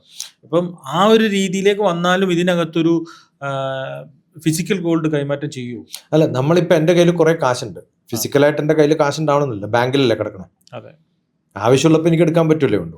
അപ്പോൾ അതുപോലെ ഇൻവെസ്റ്റ് ചെയ്യാൻ പറ്റുന്നതാണ്. എൻ്റെ കയ്യിൽ ഫിസിക്കലായിട്ട് ഗോൾഡ് വേണമെന്നില്ല. ആ ഗോൾഡ് വരുമ്പോൾ എനിക്കത് സൂക്ഷിക്കാനുള്ളതും ഒക്കെ റെസ്പോൺസിബിലിറ്റി ഉണ്ട്. എന്നിട്ട് ഞാൻ ലോക്കറിൽ കൊണ്ടുവെക്കേണ്ട കാര്യം എന്താണ്? ഇതൊക്കെ ഡിജിറ്റലി ട്രാൻസ്ഫർ ചെയ്യാൻ പറ്റും. അത്രയും കാശ് അങ്ങോട്ട് കൊടുക്കണം എന്ന് മാത്രം. അതായത് ഗോൾഡ് ഇപ്പോൾ സതീഷ് 1000 കിലോ ഗോൾഡ് വാങ്ങിച്ചാൽ 1000 കിലോ ഗോൾഡിന്റെ പൈസ എപ്പോൾ വേണേലും ബാങ്കിൽ നിന്ന് വിഡ്രോ ചെയ്യാം. ഗോൾഡ് വിഡ്രോ ചെയ്യാൻ പറ്റുമോ എന്നുള്ളതാണ് ഇതിന്റെ. ഇതൊക്കെ നമ്മൾ RD FD എന്നൊക്കെ പറഞ്ഞിടുന്നില്ലേ, അതുപോലെ ഒരു ഫിക്സ്ഡ് ഡെപ്പോസിറ്റ് ഇടുന്നത് പോലെ ഞാൻ മേടിച്ചിട്ട് അത് ബാങ്ക് ലോക്കറിൽ വെക്കുന്നതിന് പകരം virtually it is there with the bank. അത്രയും കാശ്. അല്ല, എൻ്റെ ഒരു സംശയം എന്താണെന്ന് വെച്ചാൽ ഞാനിപ്പോൾ ഒരു 1,00,000 രൂപയുടെ ഡിജിറ്റൽ ഗോൾഡ് വാങ്ങുകയാണെങ്കിൽ ബാങ്ക് എനിക്ക് വേണ്ടി ആ ഗോൾഡ് വാങ്ങി സൂക്ഷിക്കുന്നത് പോലെ സൂക്ഷിക്കുമോ ഇല്ലോ എന്നുള്ളത് ഉത്തരം നമുക്ക് പറയാൻ പറ്റില്ല. അവര് റിസർവ് ബാങ്കിലേക്ക് ഇൻവെസ്റ്റ് ചെയ്യുന്നുണ്ടാവും. റിസർവ് ബാങ്കിൽ റിസർവിലേക്ക് അതിൻ്റെ ഒരു പോർഷൻ അങ്ങോട്ട് പോകുന്നുണ്ടാവും. അവിടെ എനിക്ക് അതിപ്പോൾ കാണുന്ന പ്രേക്ഷകർക്കും ഈവൻ സതീശനും എനിക്കും ഒക്കെ മനസ്സിലാവണമെങ്കിൽ what is value and what is price എന്നുള്ളതൊന്ന് ബ്രീഫ്. വാല്യൂ എന്ന് പറഞ്ഞാൽ അതിൻ്റെ ആക്ച്വൽ മൂല്യം, പ്രൊഡ്യൂസിങ് കോസ്റ്റ് ആണ് വാല്യൂ. പ്രൈസ് എന്ന് പറയുന്നത് സെല്ലിംഗ് ആണ്. ഒരു കർഷകൻ ഒരു കപ്പ ഉണ്ടാക്കുന്ന സമയത്ത്, ഇപ്പം നമ്മൾ ഉദാഹരണത്തിന് നെല്ലിൻ്റെ വാല്യൂ റേഷൻ ഷോപ്പിൽ കിട്ടുന്ന അരിയേക്കാളും എത്രയോ കൂടുതലാണ്. നമ്മുടെ ധാരണ പ്രൈസ് കൂടുകയും വാല്യൂ കുറയുമെന്നുണ്ട്. അല്ല, റേഷൻ ഷോപ്പിൽ 2 രൂപക്ക് നിങ്ങൾക്ക് റൈസ് കിട്ടുന്നുണ്ടെങ്കിൽ അതേ റൈസ് മാർക്കറ്റിൽ വാല്യൂ 80 രൂപയായിരിക്കും. എന്താ കാരണം? അതിൻ്റെ വാല്യൂ കിടക്കുന്നത് ചിലപ്പോൾ 60 രൂപയിലാണ്. പ്രൊഡക്ഷൻ കോസ്റ്റ് അതിലും കൂടുതലാണ്. ഈ 60 രൂപയുള്ള സാധനമാണ് 2 രൂപക്ക് കൊടുക്കുന്നത്. ഇപ്പോൾ വാല്യൂ എന്ന് പറയുന്നത് നമ്മൾ അതിനെടുക്കുന്ന എഫേർട്ട്, നമ്മൾ കൊടുക്കുന്ന സ്ഥലത്തിൻ്റെ കോസ്റ്റും. ഇപ്പം എനിക്കൊരു കൃഷി ചെയ്യണമെങ്കിൽ ഒരു സ്ഥലം വേണ്ടേ, അവിടെയുള്ള കോസ്റ്റും. അപ്പോൾ ഗോൾഡിൻ്റെ വാല്യൂ എന്ന് പറയുന്നത് ആ പ്രോസസ്സിങ്ങും ഓരോ പ്രാവശ്യവും അതിലൊരാൾ ഇൻവെസ്റ്റ് ചെയ്യുന്നത്, ഞാനോ എക്സോ വൈയോ സെറ്റോ, അതാണ് കോസ്റ്റ്. ആ കോസ്റ്റ് സ്റ്റേബിൾ ആയിരിക്കും, പക്ഷെ പ്രൈസ് ഫ്ലക്ച്വേറ്റിംഗ് ആണ്. ഏതുപോലെ റേഷൻ ഷോപ്പിൽ പോകുമ്പോൾ 2 രൂപയും പുറത്ത് പോകുമ്പോൾ 80 രൂപയും ആക്ച്വൽ വാല്യൂ 40 രൂപയായിരിക്കും. ഇതാണ് വ്യത്യാസം. ഇപ്പോൾ കോസ്റ്റിൽ ട്രാൻസ്പോർട്ടേഷൻ ചിലപ്പം ആഡ് ചെയ്യാം എനിക്ക്, പക്ഷെ പ്രൈസ് എന്ന് പറയുന്നത് കമ്മീഷനാണ്. അത് ഞാൻ തീരുമാനിക്കും. പ്രോഫിറ്റും കൂടി അതിൻ്റെ ഉണ്ടാവും. പ്രോഫിറ്റോ ലോസോ എന്തോ ആവാം. പ്രൈസ് കുറച്ചിട്ടും കൊടുക്കുമല്ലോ നമ്മൾ. വാല്യൂ കുറക്കാൻ പറ്റില്ല എനിക്ക്. ഒരു സാധനത്തിന്റെ വാല്യൂ കുറക്കാൻ പറ്റുമോ? പറ്റില്ല. വാല്യൂ ആണ്. അപ്പോൾ ഞാൻ കൊടുക്കുന്നതിന് പകരം ചിലപ്പോൾ സർക്കാരായിരിക്കും കൊടുക്കുക. അതെ, സർക്കാർ കൊടുക്കും, അല്ലെങ്കിൽ നഷ്ടത്തിൽ കൊടുക്കാം. അപ്പോൾ ഈ പ്രൈസ്ലെസ് മൂല്യാധിഷ്ഠിതമാകുന്നത് എപ്പോഴാണ്? ഈ ഒരു സംഭവം പണ്ട് കാലത്തുണ്ടായിരുന്ന ബിസിനസ് ഇപ്പോഴും നടക്കുന്നുണ്ട്. പണ്ട് കാലത്തുണ്ടായിരുന്ന ബിസിനസ് എന്ന് പറയുന്നത് വില മുറിക്കുക എന്ന് പറഞ്ഞിട്ട് സംഭവം കേട്ടിട്ടുണ്ടോ? മലയാളത്തിലൊരു ചൊല്ലാണ് വില മുറിക്കുക. വില മുറിക്കുക എന്ന് പറഞ്ഞാൽ അർത്ഥം, നിങ്ങൾക്ക് 1 ഏക്കർ സ്ഥലമുണ്ട്. ആ 1 ഏക്കർ സ്ഥലത്ത് കുരുമുളകോ, ഇപ്പൊ മുതലമട മാങ്ങ, പാലക്കാടിലെ ഏറ്റവും കോസ്റ്റ്ലിയസ്റ്റ് മാങ്ങ. അപ്പൊ നിങ്ങൾക്ക് 10 ഏക്കർ മാവുണ്ട്. ആ മാവിലെ സ്ഥലം ഫുൾ ഞാൻ പോയിട്ട് പൂക്കുന്ന സമയത്ത് തന്നെ നിങ്ങൾക്ക് 10 ലക്ഷം രൂപ തരും. അത് ഞാൻ വില മുറിച്ചതാണ്. അതെ, അതേ സമയത്ത് അത് കംപ്ലീറ്റ് മാവ് എല്ലാം കൂടി നശിച്ചു, എൻ്റെ 10 ലക്ഷം പോയി. പക്ഷെ അതേ സമയത്ത് എൻ്റെ എക്സ്പെക്ടേഷൻ എന്താണ്? അതിൽ നിന്ന് വിറ്റാൽ എനിക്ക് 40 ലക്ഷം കിട്ടും. അപ്പോൾ 30 ലക്ഷം രൂപയാണ് എനിക്ക് 10 ലക്ഷം കൊടുത്താലുള്ള പ്രോഫിറ്റ്. കർഷകന് റിസ്ക് ഇല്ല. റിസ്ക് ഏറ്റെടുക്കുന്നത് ബയറാണ്, ബയറല്ല ട്രേഡറാണ്. അപ്പം ഞാൻ എന്ത് ചെയ്യും? ആ സാധനം മേടിച്ചിട്ട് അതേപോലെ ഞാൻ എക്സ്പോർട്ട് ചെയ്തിട്ട് ബോംബെയിൽ പെർ കിലോ 1000 റുപ്പീസാണ് മാങ്ങക്കൊക്കെ ഉണ്ടാവുക. കർഷകൻ പാവം കിട്ടിയ അയാൾക്ക് എത്രയായിരിക്കും എന്ന് വെച്ചാൽ 1 രൂപയായിരിക്കും. 1 നിന്ന് 1000 മാറും. ഇത് സ്ഥിരം ട്രേഡാണ്. അപ്പൊ മാർക്കറ്റിന്റെ സ്വഭാവമാണ്. അതെ. അപ്പൊ വാല്യൂ എന്ന് പറയുന്നത് കർഷകന് ചിലപ്പം കോസ്റ്റാണ് അയാൾ കൊടുത്തിട്ടുണ്ടാവുക. കാരണം അയാളുടെ ഒരു അധ്വാനം, അയാളുടെ സ്ഥലത്തിന്റെ മാർക്കറ്റ് വാല്യൂ, ഒരു മാനുഫാക്ചറിങ് കോസ്റ്റ് എന്ന് പറയാം. അതെ, ആ മാനുഫാക്ചറിങ് കോസ്റ്റ് വെച്ചിട്ട് അയാൾ അങ്ങോട്ട് കൊടുക്കും. മാനുഫാക്ചറിങ് പ്രൈസ് അല്ലല്ലോ, മാനുഫാക്ചറിങ് കോസ്റ്റ് ആണ്. അത് വെച്ചിട്ടാണ് ഞാനത് കൊടുക്കുന്നത്. ട്രേഡർ ചെയ്യുന്നതോ വളരെ ഹൈ പ്രൈസിൽ കൊടുത്തിട്ട് may be he will make 10 times profit. ചില സമയത്ത് നഷ്ടത്തിലും ആവാം. ആ റിസ്ക് ഏറ്റെടുക്കാണ്. നമ്മൾ ഈ വില മുറിക്കുന്ന പരിപാടിയാണ് ഇപ്പം അമേരിക്കയിൽ വാൾമാർട്ട് ചെയ്യുന്നതും. അവർ കർഷകന്മാരുടെ അടുത്ത് പോയിട്ട് അങ്ങോട്ട് പറയും, നിങ്ങളിവിടെ കോണാണ് ഉണ്ടാക്കേണ്ടത്. Are you ready? നിങ്ങൾക്ക് ഒരു 10 ഹെക്ടർ സ്ഥലമുണ്ട്. 10 ഹെക്ടറിൽ കോൺ എടുത്താൽ നിങ്ങൾ കൃഷി ചെയ്തോളൂ, വിത്ത് ഞാൻ തരും, ബാക്കിയുള്ള മെയിൻ്റനൻസ് ഒക്കെ നിങ്ങൾ ചെയ്യുക, ഇത്രയാണ് രൂപ. അങ്ങോട്ട് കൊടുത്തിട്ട് മേടിക്കുക ചെയ്യണത്. ഇപ്പോഴും അങ്ങനെയാണ് ചെയ്യണത്. അപ്പൊ ഇത് എത്ര നമ്മൾ പണ്ട് വില മുറിച്ച് നടന്നത് അപ്പൊ ഇപ്പൊ അമേരിക്കയില് അതെ. ട്രേഡ് ബിസിനസ് ആയി മാറി. അതിപ്പോ കോൺ ഉണ്ടായതിനു ശേഷം അതിന്റെ തൂക്കം നോക്കൂ. ഒന്നും നോക്കാൻ കൃഷിക്കാരന് അതിനകത്ത് ഒരു കഷ്ണം എടുക്കാൻ പോലും അധികാരമില്ല. നമ്മൾ ഇറച്ചി കോഴി ഇവിടെ വളർത്തണ പോലെ. ഇതേ രീതി ഈവൻ പൊട്ടറ്റോ, കൊക്കക്കോളയെ പോലെ പെപ്സി പോലുള്ള വലിയ കമ്പനികൾ യു പിയിലും അവിടെ എവിടെയും കർഷകരെ കൊണ്ട് ചെയ്യിപ്പിക്കുന്നുണ്ട്. പക്ഷെ അത് ലോസ് വന്നാൽ, വെള്ളപ്പൊക്കം വന്നാൽ, കൊടുങ്കാറ്റ് വന്നാലും ഒക്കെ കമ്പനിയാണ് സഹിക്കുക. അത് ഇൻഷുറൻസ് അടക്കം അവർ ചിലപ്പോൾ ഇൻഷുർ ചെയ്യും. അപ്പൊ നമ്മൾ ഈ സ്വർണ്ണത്തിൽ നിന്നാണ് നമ്മൾ പൊട്ടറ്റോ വരെ എത്തിയത്. ഈ സ്വർണ്ണത്തിന് വേറെ പൊട്ടറ്റോ യുദ്ധം നടന്ന സ്ഥലമാണ് അയർലൻഡ്. വാഴപ്പഴത്തിന് ഇങ്ങനെ യുദ്ധം നടന്നിട്ടുണ്ട്. പൊട്ടറ്റോ വാർ പട്ടാളക്കാർക്ക് പൊട്ടറ്റോ കൊടുത്തതിനകത്ത് ഞാൻ ഈ സ്വർണ്ണത്തിലേക്ക് തിരിച്ചു വരുന്നു. ലോകത്ത് നമ്മളിപ്പോൾ സ്വർണ്ണത്തിൻ്റെ ഗുണം പറഞ്ഞു, സ്വർണ്ണം ആഭരണമാക്കുന്ന കാര്യം പറഞ്ഞു, സ്വർണ്ണത്തിൻ്റെ കണ്ടക്ടിവിറ്റി പറഞ്ഞു, സ്വർണ്ണത്തിൻ്റെ ട്രേഡ് പറഞ്ഞു. പക്ഷേ ലോകത്ത് ഏറ്റവും അധികം ആൾക്കാരെ കൊന്നതും ഏറ്റവും അധികം ആൾക്കാർക്ക് ദുഃഖം വിതച്ചതുമായ ഒരു ലോഹം കൂടിയാണ് സ്വർണ്ണത്തിൻ്റെ പേരിൽ കൊല ചെയ്യപ്പെട്ടിട്ടുള്ള, അല്ലേ? നമ്മുടെ എല്ലാ സിനിമകളിലും ഗോൾഡ് ആണല്ലോ വലിയൊരു കഥയായിട്ട് അടുത്ത കാലത്ത് പോലും ഇറങ്ങിയിട്ടുണ്ട്. ഈവൻ ലോഹം, രഞ്ജിയുടെ പടം, എല്ലാ സംഭവം അങ്ങനെയാണ്. അത് സ്മഗ്ലിങ്ങോ അല്ലെങ്കിൽ പിന്നെ ശവപ്പെട്ടിയിൽ കൊണ്ടുവരുന്ന സാധനമല്ല പറഞ്ഞത്.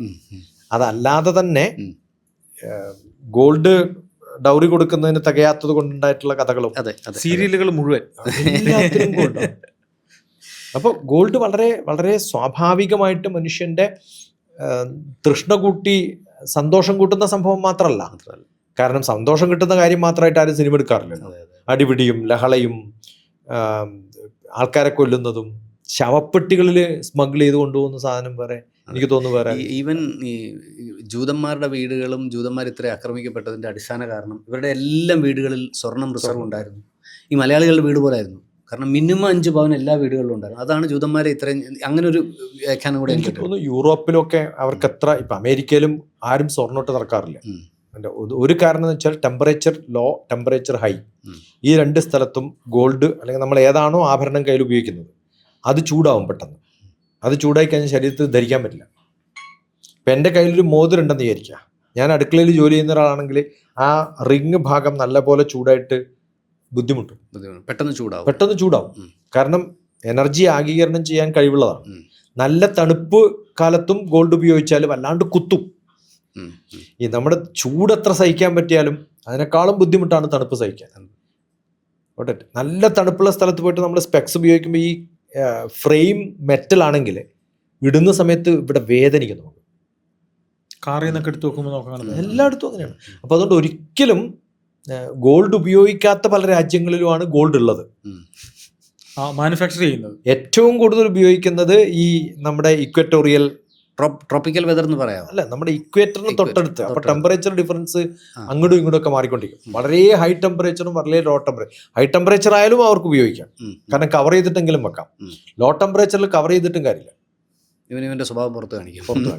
വലിയ ബുദ്ധിമുട്ട്. കുത്തിക്കൊള്ളുന്ന ഒരു ഫീൽ ഉണ്ടാവും. അത് ആണി കുത്തുന്ന വേദന, ആണി കുത്തുന്ന വേദനയാണ്. എന്തായാലും നമ്മൾ സ്വർണത്തെ പറ്റി ഒത്തിരി ചർച്ച ചെയ്തു. സ്വർണത്തിനൊരു വില്ലൻ ഷെയ്ഡാണോ നായകൻ ഷെയ്ഡാണോ എന്ന് ഞാൻ എത്ര ആലോചിച്ചിട്ട് എനിക്ക് മനസ്സിലായിട്ടില്ല. അല്ല, നിങ്ങൾ ചിലപ്പോൾ സ്വർണം കൊടുക്കാണ്ടിരുന്ന ഹസ്ബൻഡ് വില്ലനും, സ്വർണം കിട്ടിയാൽ വാങ്ങിച്ചു കൊടുത്താൽ എന്ത് പ്രശ്നം തീരുമല്ലേ? വാങ്ങിച്ചിട്ടോ മോഷ്ടിച്ചിട്ടോ എന്തായാലും കുഴപ്പമൊന്നുമില്ല. സ്വർണം വാങ്ങിക്കൊടുത്താൽ ഒരുമാതിരിപ്പെട്ട പ്രശ്നങ്ങളൊക്കെ തീരും. അങ്ങനെ എന്തൊരു അഡ്വർടൈസ്മെന്റ് അല്ലേ? മോഹൻലാലിന്റെ അഡ്വർടൈസ്മെന്റ്, വീട്ടിലിരുന്നിട്ട് എന്ത് കാര്യം, സ്വർണം വീട്ടിൽ വെച്ചിട്ട് പിന്നെന്തിനാ മേടിക്കണമെന്ന് മനസ്സിലാവും. അല്ല, ഇപ്പൊ ഓരോ മനുഷ്യരെയും പ്രൈസ് ചെയ്യേണ്ട സമയമായി. ഇപ്പൊ ഒരു ചേച്ചി നടന്നു വന്നു കഴിഞ്ഞാൽ, ഇന്നലെ ഞങ്ങളിത് സംസാരിക്കുകയായിരുന്നു, ഓരോരുത്തരും എബവ് 10 lakh ആണ് പോണത്. 10 പവൻ പല സ്ത്രീകളുടെയും കഴുത്തിൽ 10 പവനെങ്കിലും ഉണ്ട്. അല്ല, അത് കണ്ടിട്ട് വിശ്വസിച്ചൂടാ. ഇതൊക്കെ ഇമിറ്റേറ്റിംഗ് ആണ്. ബോധവും ബുദ്ധിയുള്ള ആരും അതിട്ട് ധരിച്ചിട്ട് നടക്കാറില്ല ഇപ്പൊ. കാരണം ഇമിറ്റേറ്റിംഗ് ആയിട്ടുള്ള കുറേ സാധനങ്ങൾ പലയിടത്തും ഉണ്ട്. പക്ഷെ ഇതൊരു വലിയൊരു അസറ്റാണ് എന്നുള്ളത് സത്യമാണ്. ഇതിന്റെ ഒരു ഫ്യൂച്ചർ എന്തായിരിക്കും? ഇനിയും വില ഇങ്ങനെ കൂടിക്കൊണ്ടേയിരിക്കുകയുള്ളൂ എല്ലാ സാധനങ്ങൾക്കും. വില കൂടുക എന്ന് പറഞ്ഞാൽ ഡീവാലുവേഷൻ എന്നാണ്. ഏത് സാധനവും അങ്ങനെയല്ലേ. പണ്ടുണ്ടായിരുന്ന സ്ഥലത്തിന്റെ വിലയല്ലല്ലോ ഇപ്പം. അതെ, എല്ലാത്തിനും വില കൂടും. ആകെ വില കുറയുന്നത് മനുഷ്യന്മാരുടെ പ്രൈസ്ലെസ് ആയിട്ട് എന്ന് പറഞ്ഞാൽ മനുഷ്യന്മാരുണ്ടാവും. പക്ഷെ വാല്യൂ കൂടാൻ സാധിച്ചാൽ ചിലപ്പം നമ്മളെ മേടിക്കുന്നവരുണ്ടെങ്കിൽ ചിലപ്പം പ്രൈസ് കൂടി തരത്തില്ല. എന്തായാലും സ്വർണത്തിൻ്റെ വില കൂടിക്കൊണ്ടേയിരിക്കട്ടെ, സ്വർണത്തിനോടുള്ള മനുഷ്യൻ്റെ ആസക്തി കൂടിക്കൊണ്ടേയിരിക്കട്ടെ. സ്വർണം മനുഷ്യന് സന്തോഷം നൽകട്ടെ. അടുത്ത വിഷുവിനും കാണാൻ സാധിക്കട്ടെ. നന്ദി TPS. സന്തോഷം. നന്ദി TPS. This video is powered by Chemmanur international jewellers.